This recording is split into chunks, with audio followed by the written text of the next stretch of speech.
नमस्कार साथियों, स्वागत है आप सभी का अंकित इंस्पायर्स इंडिया पर। मैं हूं अंकित अवस्थी और आप है मेरे साथ में। पाकिस्तान का तुर्की प्रेम और तुर्की के पाकिस्तान प्रेम की चर्चा ऐसे समय पर करने जब भारत ने अपने पुराने मित्र के साथ अपनी मित्रता दोहराई हो या फिर मित्रता को प्रगाढ़ करने के लिए दुनिया को तस्वीरें दिखाई हो। ये तस्वीर जिसे आप बहुत ही गर्मजोशी से मिलते हुए पुतिन के साथ प्रधानमंत्री नरेंद्र मोदी को देख रहे हैं, चाहे गाड़ी में ट्रेवल करते हुए देख रहे हैं या भारत में पाए सम्मान के साथ उन्हें देख रहे हैं।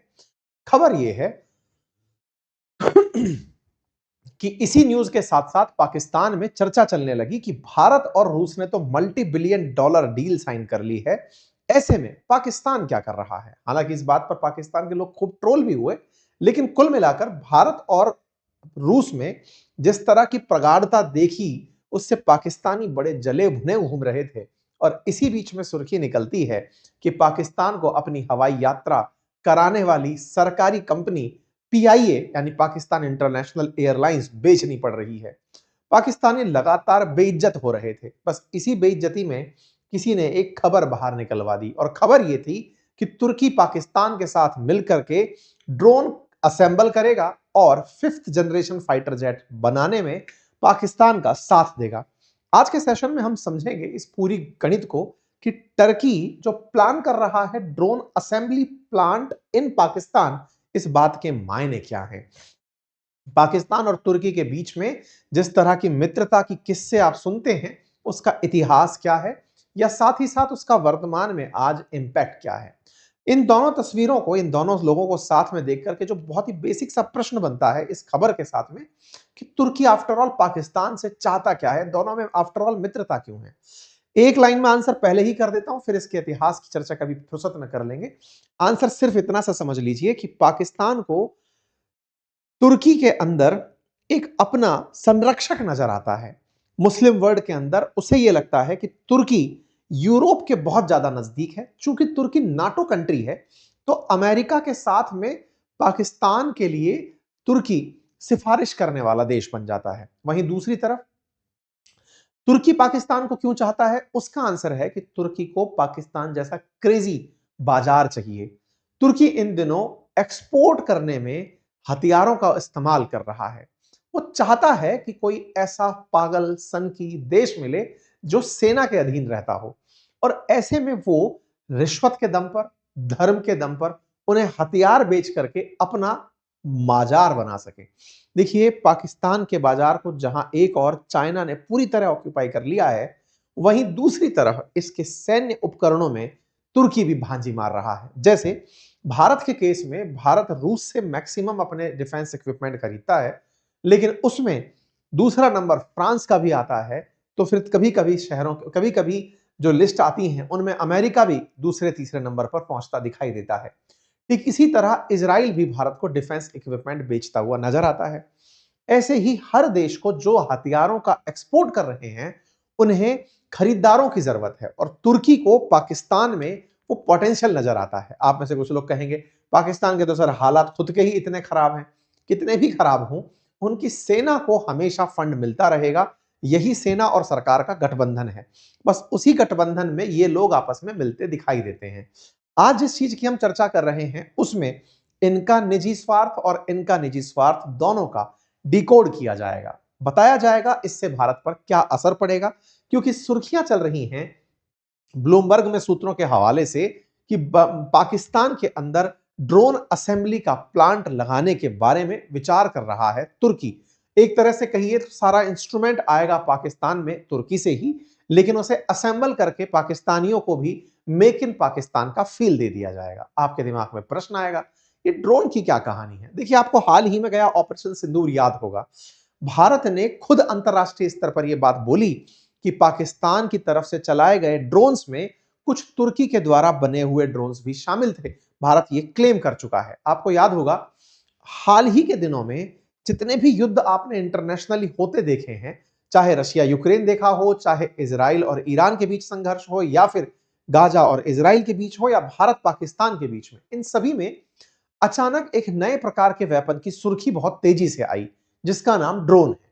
ड्रोन असल में अनमैन्ड एरियल व्हीकल है, यानी एक ऐसा हवाई जहाज जिसमें इंसान अंदर नहीं बैठता, यानी पायलट नहीं बैठता, और वो खुद उड़ रहा है, उड़ाने वाला नीचे से रिमोट से उसे उड़ा रहा है, या प्री डिसाइडेड लोकेशंस पहले से उसमें सेट हैं ताकि वो उड़ सके।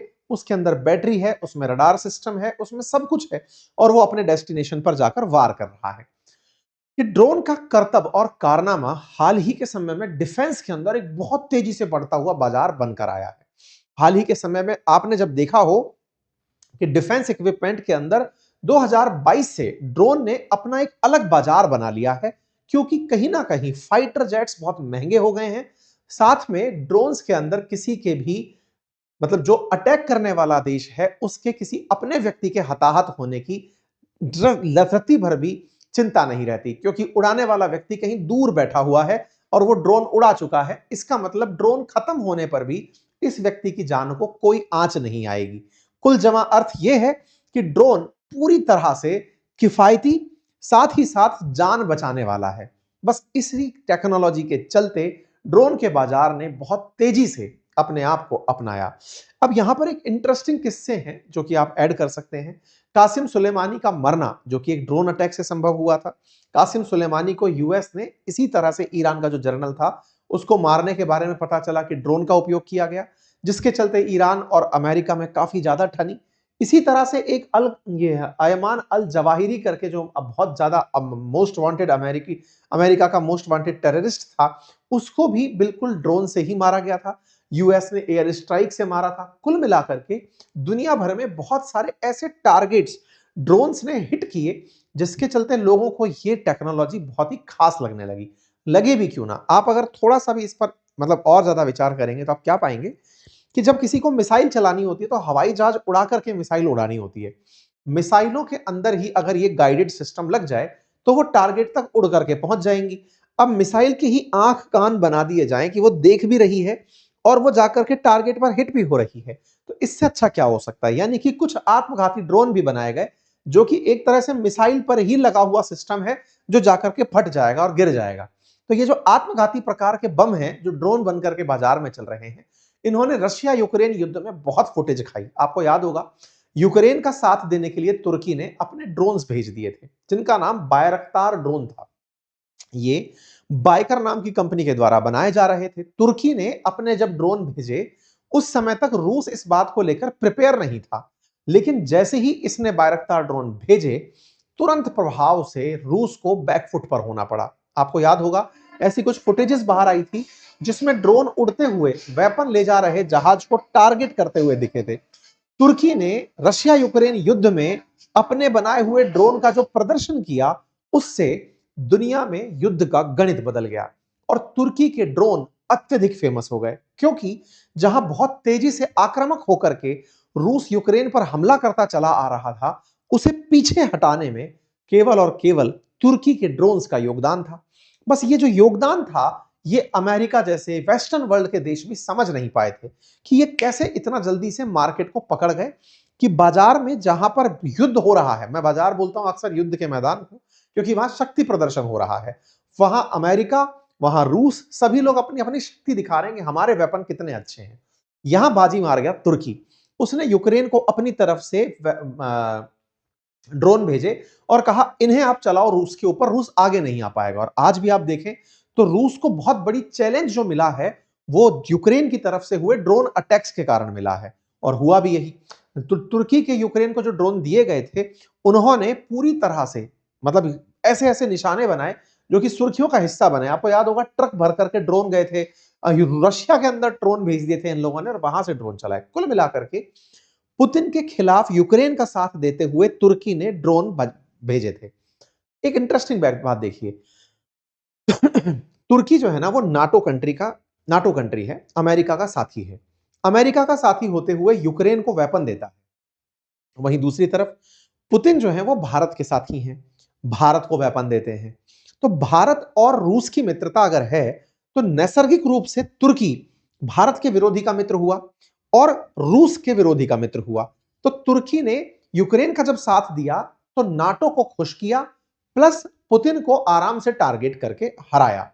हराया से मतलब बैकफुट पर छोड़ा। रूस हारा नहीं, आज तक वो आगे बढ़ा हुआ है। लेकिन इसके पीछे एक और उद्देश्य था जो हमने लास्ट टाइम भी डिस्कस किया था, कि पुतिन को ये जो टक्कर दे रहे थे तुर्की वाले, इनका असल उद्देश्य था कि अमेरिका से उसका F-35 फाइटर जेट मांग ले। असल में क्या है कि अमेरिका F-35 फाइटर जेट तुर्की को नहीं देना चाहता। इसके पीछे की भी एक बड़ी कहानी है। तुर्की खुद से अपना एक 5th जनरेशन फाइटर जेट बना रहा है, जो कि कान प्रोजेक्ट के तहत बन रहा है, KAAN प्रोजेक्ट के तहत। और जो इस प्रोजेक्ट के तहत फाइटर जेट बना रहा है, उसे दुनिया के बेहतरीन फाइटर जेट्स के इंजन देखने हैं, उसे देखना है कि वो काम कैसे करते हैं। अमेरिका को जब से यह बात मालूम चली कि तुर्की वाले खुद का 5th जनरेशन फाइटर जेट बना रहे हैं, F-35 की जिद हो रही है कि हमें F-35 दे दो और हम उसे खोल के अपना बना लेंगे, अमेरिका पीछे हट गया। अमेरिका पीछे हटा तो अमेरिका को फिर से रिझाने के लिए यह यूक्रेन का साथ दिया। खैर साहब, कोई बात नहीं, पुतिन को इससे बड़ा सेटबैक भी लगा। पुतिन के साथ निकलकर आया ईरान। ईरान ने फिर अपनी तरफ से इनको ड्रोन दिए कि साहब रशिया वालों, आप भी ड्रोन लगा लगा के उड़ाओ। और दोनों तरफ से वॉर के अंदर ड्रोन वर्सेस ड्रोन चलना शुरू हुआ। फिलहाल की जो खबरें हैं जो ड्रोन बाजार पर फोकस करती हैं, वो ये कि आने वाले समय के अंदर ड्रोन का जो बाजार है वो बहुत ज्यादा बढ़ने वाला है। हाल ही में अमेरिका ने 300 के ड्रोन बनाने के लिए, यानी 3 लाख ड्रोन बनाने के लिए, तुरंत बनाने के लिए कहा गया है डिपार्टमेंट के द्वारा। कारण भी है, सस्ते हैं, किफायती हैं, नुकसान का कोई डर नहीं है, कोई व्यक्ति हताहत हो नहीं रहा है। परिणाम यह निकलता है कि 2030 तक बाजार में ड्रोन का बाजार बढ़कर के 22 से 42 बिलियन डॉलर तक हो जाएगा, इस तरह का माना जाता है। वर्तमान में 15 से 21 बिलियन डॉलर का बाजार चल रहा है ड्रोन का, जो कि एवरेज CAGR 8.6% के हिसाब से बढ़ रहा है।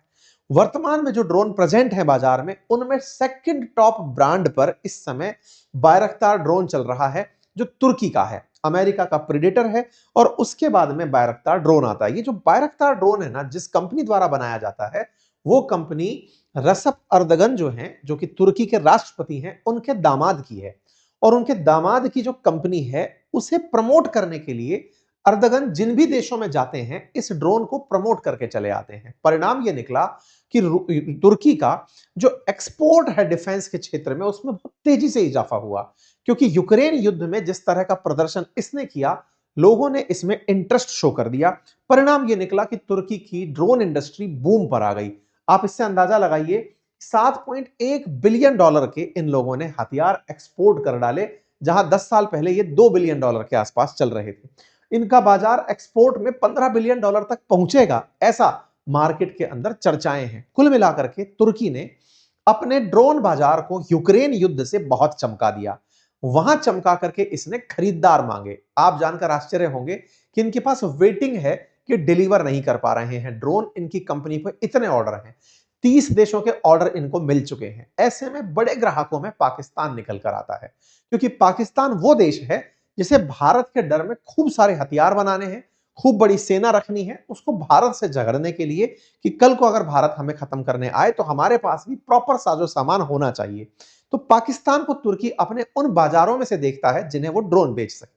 इतना ही नहीं, तुर्की अब अपने लेवल पर एक 5th जनरेशन फाइटर जेट कान बना रहा है। ये जो कान नामक फाइटर जेट है, इसकी चर्चाएं इस समय बहुत हो रही हैं, क्योंकि तुर्की इस फाइटर जेट में स्टेल्थ टेक्नोलॉजी लगा रहा है। कहते हैं 5th जनरेशन फाइटर जेट या जनरेशन जितनी जितनी बढ़ती जाती हैं, उनके अंदर जहाजों के बचने की संभावनाएं बढ़ जाती हैं। दुश्मन उन्हें टारगेट नहीं कर पाते, इसलिए उन्हें बेहतर किस्म का माना जाता है। जनरेशन वाइज, जैसे होटल के अंदर 4 स्टार से 5 स्टार तक जब आप जा रहे होते हैं कि साहब इनके पास स्विमिंग पूल है, साहब इनके पास स्विमिंग पूल भी है, बड़ा जंगल भी है, तो फैसिलिटीज के साथ स्टार रेटिंग बढ़ती जाती है। ऐसे हवाई जहाजों में जब आप जनरेशन बढ़ाते चले जाते हैं, तो उसमें 2 चीजें देखी जाती हैं कि उसकी एफिशिएंसी कितनी है, यानी कि गति के साथ कितना अच्छे से काम करके आ जाता है, टेक्नोलॉजी को कैसे ऑपरेट करता है, साथ ही साथ खुद के बचने के चांसेस कितने हैं, क्योंकि हवाई जहाज बहुत महंगे होते हैं। फाइटर जेट्स की कीमत हजारों करोड़ में होती है। ऐसे में अगर एक भी जहाज खत्म होता है तो उसका बड़ा लॉस होता है। तो बोले ये मरे नहीं, दुश्मन पकड़ नहीं पाए, इसके लिए एक तकनीकी बनती है जिसका नाम होता है स्टेल्थ टेक्नोलॉजी, अर्थात आप रडार की पकड़ में ना आओ, ऐसी टेक्नोलॉजी। जो इस तरह के फाइटर जेट्स बनाने में कामयाब होते हैं, वो 5th जनरेशन फाइटर जेट्स में कंसीडर किए जाते हैं। तो ये इस तरह का फाइटर जेट बनाने में लगे हुए हैं। पाकिस्तान को ये इसमें भी ग्राहक के रूप में जोड़ना चाहते हैं। हाल ही में इन्हीं के बायरक्तार कंपनी ने एक ऐसा ड्रोन जेट शोकेस किया जो जहाज से लड़ाई लड़ रहा था। तुर्की वालों ने जहाज यानी कि फाइटर जेट, और फाइटर जेट ने मिसाइल चलाई, तो इनका बनाया हुआ जो तुर्की का फाइटर वो है ड्रोन है, वो उससे बढ़िया से लड़ाई लड़ा। कुल मिलाकर के तुर्की वालों ने ड्रोन का बाजार बढ़िया पकड़ लिया है और ऐसा करने में बायकर नाम की जो कंपनी है, जिसका मालिक सेल्कुक बायकतार है, वो जो कि अर्दगन का दामाद है, उसका ही बड़ा रोल दिखाई दे रहा है। खैर, फिलहाल के लिए तुर्की दुनिया भर में अपने स्टॉल लगा लगा कर बता रहा है कि हम ड्रोन डिलीवर करते हैं, जिसे चाहिए ले लो। जैसे हाल ही में कोलंबिया में ये ड्रोन बेचते हुए अपना स्टॉल लगा के दिखाई दिए। वहीं से ये खबर निकल कर आई कि तुर्की की पाकिस्तान के साथ बातचीत चल रही है, जो दिसंबर की खबर थी, लेकिन अब वो बाहर सरफेस हुई कि पाकिस्तान में ये इन ड्रोनों को वहीं पर असेंबल करेंगे। पाकिस्तानी इसी बीच को मेक इन पाकिस्तान भारत से कॉपी किया हुआ मानेंगे। बड़ा सवाल है, भारत इसे कैसे लेता है? तो देखिए, एक चीज तो आप जानते हैं, भारत पाकिस्तान के झगड़े में पाकिस्तान के साथ तुर्की खड़ा रहा। यह हमने ऑपरेशन सिंदूर में देखा। ऑपरेशन सिंदूर में देखा कि तुर्की की नेवी पाकिस्तान पहुंची थी। टर्किश मेड जो ड्रोन है वो सिविलियन प्लेन के रूप में यूज होने के बाद भारत पर चलाए भी गए थे, जिसके भी प्रमाण हमारे पास मिले। इसका मतलब ये दोनों लोग एक दूसरे के साथ हैं। दोनों के अब मंतव्य भी समझ लीजिए। इनका मंतव्य है कि इनके दामाद का व्यापार बढ़े, जिससे इनके पास पैसा आए। पैसा आए तो ये सत्ता में जुड़े रह जाएं, लंबे समय से सत्ता में आगे कंटिन्यू कर जाएं। इनके साथ क्या उद्देश्य है कि सेना इनके लिए इनके साथ चले, क्योंकि नवाज शरीफ जो इनके भगोड़े भाई हैं, जो लंदन में चले गए, उन्होंने इनको शिक्षा दी है कि सेना अगर आपसे खिलाफत में चली गई, जैसे मुशर्रफ चले गए थे नवाज शरीफ के खिलाफ, तो नवाज शरीफ को भागना पड़ा था। इनके खिलाफ अगर आसिम मुनीर चले गए तो सत्ता से हाथ धोना पड़ेगा। तो ये आसिम मुनीर को मनाए रखने के लिए कि तुम बढ़िया पैसा खा लो, कोई दिक्कत नहीं है, आसिम मुनीर को मनाए रखने के लिए तुर्की से डिफेंस डील में लगे हुए हैं। दोनों के अपने उद्देश्य हैं। कुल मिलाकर के ड्रोन से ये अपने आप को भविष्य के लिए भारत के सामने खड़ा होते हुए देखना चाहते हैं। क्या भारत को इससे चिंता करने की आवश्यकता है? देखिए, जब भी युद्ध होगा तो निश्चित ही युद्ध के अंदर हर व्यक्ति को अपने साहस का, शौर्य का, अपनी कुशलता का प्रदर्शन करने का अधिकार है। हम भी चाहते हैं कि पाकिस्तान जब हमारे सामने हो तो प्रॉपर ताकत के साथ खड़ा हो, ताकि हमारे अंदर गिल्ट ना आए कि किसको मार दिया। क्योंकि हम अपने बहुत से पड़ोसियों पर इसीलिए भी गोलीबारी नहीं करते, क्योंकि नहीं, मत मत मारो, चींटी को पैसेरी से नहीं मारते। ठीक है, पाकिस्तान को अगर ऐसा लगता है कि वो इस तरह के वेपन्स के साथ हमसे युद्ध करना चाहता है, बढ़िया करे, क्योंकि युद्ध कौशल जो है वो उस समय दिखाए गए प्रदर्शन का होता है, उस समय दिखाई गई कुशलता का होता है, जो भारतीयों के पास यहां पर है। इन सब के साथ साथ ये तो एक मोटिवेशनल वाली लाइन हुई। उसके अलावा भी भारत के पास बढ़िया मात्रा में अपने 5th जनरेशन फाइटर जेट की तैयारी चल रही है। हम लोग एएमसीए प्रोजेक्ट में हैं ऑलरेडी। थोड़ा सा हम इसमें धीरे चल रहे हैं, लेकिन हाँ, भारत सरकार अब 5th जनरेशन फाइटर जेट खुद बना रही है। साथ ही साथ F-16 भारत के पास में, F-16 जैसा सुखोई जो है, सुखोई 30 वो भारत के पास है, F-16 नहीं है। राफेल हमारे पास है और हमें निश्चित ही जरूरत है, और हम उस जरूरत की पूर्ति के लिए अपने स्केल पर तेजस, जो कि 4.5 जनरेशन का है, उसका प्रोडक्शन कर रहे हैं। राफेल को और प्रोक्योर कर रहे हैं, और हम अपने स्तर पर आने वाले समय में 5th जनरेशन फाइटर जेट खुद के स्तर पर बनाने की तैयारी कर रहे हैं। कुल मिलाकर, लेकिन एक चीज जो बहुत अच्छे से स्पष्ट है वो ये कि पाकिस्तान के साथ में तुर्की और चाइना जिस तरह से खड़े हुए हैं, फिर चाहे वो पाकिस्तान को बाजार मान के ही खड़े हों, ये भारत के लिए अवश्य सोचने का विषय होना चाहिए। क्योंकि भारत भी तुर्की के स्थान पर चाहे रूस से सामान खरीदता हो, वो हमारे साथ में वैसे नहीं है जैसे इनके साथ में तुर्की और चाइना खड़े हैं। वैसे नहीं है से क्या मतलब है कि पाकिस्तान के साथ जैसे तुर्की बोल करके साथ में आ गया था कि चलो मैं युद्ध करूंगा या तुम्हारे लिए सहायता करूंगा, तुम्हें आवश्यकता है, ऐसे हमारे साथ कोई विदेश आकर नहीं खड़ा हुआ। इसके अपने मायने हो सकते हैं, और उनमें सबसे बड़ा मायना यह भी है कि आज भारत दुनिया की तीसरी बड़ी इकोनॉमी बनने जा रहा है, लेकिन वो दुनिया में किसी भी देश के विषय पर हमेशा शांति की ही अपील करता है। रशिया यूक्रेन के मामले में भी हम अपने दोस्त रूस के साथ शांति की बात करते रहे, पीस डिप्लोमेसी डायलॉग की बात करते रहे, उनसे ये नहीं कहा कि हम आपके साथ खड़े हैं। तो भारत कभी किसी भी देश के केस में पार्टी नहीं बना, तो कोई हमारे साथ पार्टी नहीं बना। लेकिन पाकिस्तान स्पष्ट तरीके से अपना पक्ष चुनता है कि हम इसके साथ हैं और इसके खिलाफ हैं, हम इसराइल के खिलाफ हैं, हम फिलिस्तीन के साथ हैं, हम अजरबैजान के साथ हैं, आर्मेनिया के खिलाफ हैं। भारत कभी भी अपने विस्तृत क्षेत्र को देखते हुए, बड़ी आबादी को देखते हुए इस नीति पर नहीं चला, और उसने विश्व को वसुधैव कुटुंबकम के रूप में लिया, जिसके अपने फायदे भी हैं, जिसकी वजह से आज समस्त भारत के बहुत से लोग दुनिया के लगभग हर देश में देखे जा सकते हैं। उसके नुकसान भी हैं कि युद्ध के समय पर कोई भी एक देश को आप पिन पॉइंट नहीं कर पाते कि ये हमारे साथ है और ये हमारे खिलाफ है। बाकी आप लोग इस विषय पर क्या सोचते हैं?